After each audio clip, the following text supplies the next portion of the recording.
هنتعلم في فيديو النهاردة طريقة تحضير عجينة الباف بيستري في البيت، وكمان هنعملها بحشوات لذيذة جدا ومميزة. تنفع حلو أو حادق كطبق مقبلات لذيذ جدا في رمضان. أول حاجة عندي 4 جرام من الخميرة البيرة، ضفت ليها حوالي 1 جرام من الملح ومعلقتين كبار من السكر. ضفت حوالي كوب من المية الدافية، هقلب المزيج كويس جدا علشان أحصل على خميرة ناجحة جدا. مهمة جدا الخطوة دي عشان الطريقة دي هختبر بيها الخميرة. هتركها جانبا في مكان دافي لمدة 10 دقايق. بعد كده هبتدي أحضر الدقيق.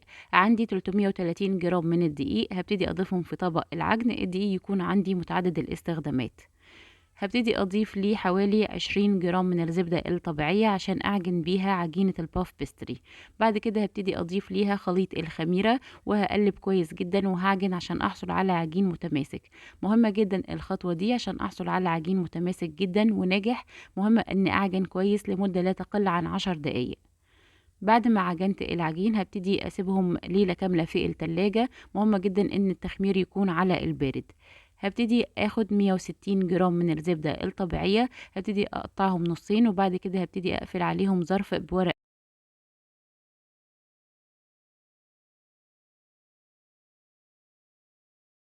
الزبدة. هفرد بارتفاع حوالي 1 سنتي، وهتركهم في الفريزر عشان يتجمدوا تماما. بعد مرور 12 ساعة في التلاجة كده حصلت على عجين متخمر جدا وناجح على البارد. علشان أحصل على عجينة باف بيستري أو كرواسون ناجحة، مهم جدا إن التخمير يكون على البارد. هبتدي أخرج الظرف الزبدة، وبعد كده هبتدي أقفل بيه أطراف العجين، وبعد كده هبتدي أطبقها زي الظرف زي ما احنا ملاحظين. هبتدي ألفهم في ستريتش رول، وهبتدي أضيفهم ربع ساعة في الفريزر. هخرجهم وهبتدي أفرد العجينة علشان تتغلغل كل الزبدة فيها. وبعد كده هبتدي أضيفهم مرة تانية في الفريزر لمدة ربع ساعة، أو في التلاجة لمدة نص ساعة. هكرر الطريقة دي 3 مرات عشان أحصل على عجين مورق جدا وناجح. مهم جدا إن أفردها بحرص جدا، وكمان أحوش كل الدقيق الزائد أثناء الفرد. مهمة جدا الخطوة دي عشان أحصل على عجين مورق وناجح جدا. وكمان مهم جدا اني اشتغل في العجين وهو بارد. زي ما احنا ملاحظين حصلت على عجين متورق، طبقة من الزبدة وطبقة من العجين. ده دليل على نجاح العجينة، وكمان بعد التسوية هتكون مورقة وهشة جدا معايا. هبتدي افردها لمستطيل طوله حوالي 18 سنتي وعرضه 10 سنتي. هبتدي اقطعهم لمكعبات او مثلثات زي ما نحب. وكمان هبتدي اعمل له حشوة دجاج لذيذة جدا. عندي حوالي ربع كيلو من صدور الدجاج، ابتديت اضيف ليهم توابل كنور وكمان فلفل اسود وبابريكا. في مكعب زبدة على النار ابتديت اضيف صدور الدجاج، وبعد كده هبتدي احمرهم كويس جدا في الزبدة عشان احصل على لون ذهبي وريحة حلوة جدا. بعد كده ابتديت اضيف حوالي نص كوب من الحليب عليه معلقة صغيرة من الدقيق عشان يديني صوص تقيل شوية. وفي الاخر خالص ابتديت اضيف رشة من البقدونس. بعد ما قطعت العجين لمكعبات زي ما احنا ملاحظين ومستطيلات وكمان مثلثات، اي نوع شكل بتحبوه، هحصل على عجين مورق ولذيذ جدا.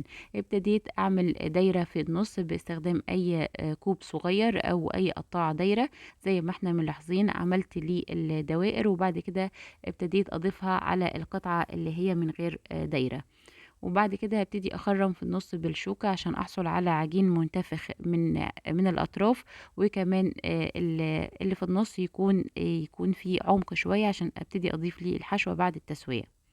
وده شكل المثلث. هبتدي اقفل كل الاطراف، وكمان هبتدي اضغط بالشوكة على الاطراف عشان ما تتفتحش مني اثناء التسوية. هتبقى وصفات لذيذة جدا. او ممكن نحشيها بمربى او شوكولاتة نوتيلا زي ما احنا بنحب. الحشوات تنفع حلو او حادق لعجينة الباف بيستري.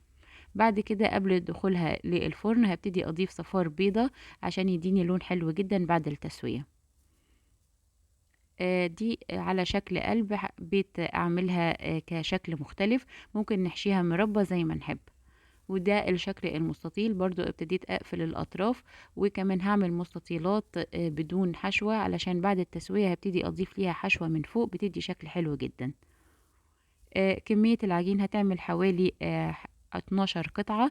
انا عملت مقدارين عشان يديني اشكال مختلفة، ويعني اسيب لكم افكار مختلفة للحشوات والتقطيعات.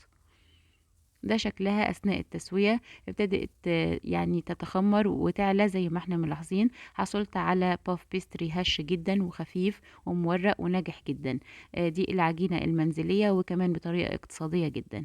وده الشكل القلب، ودي حشوات الدجاج وكمان بالشوكولاتة. وعملت حشوات كمان للمستطيل بالصوص الطماطم وكمان الزيتون، وضفت ليها صوص التومية. بتمنى يكون الفيديو عجبكم وتجربوه.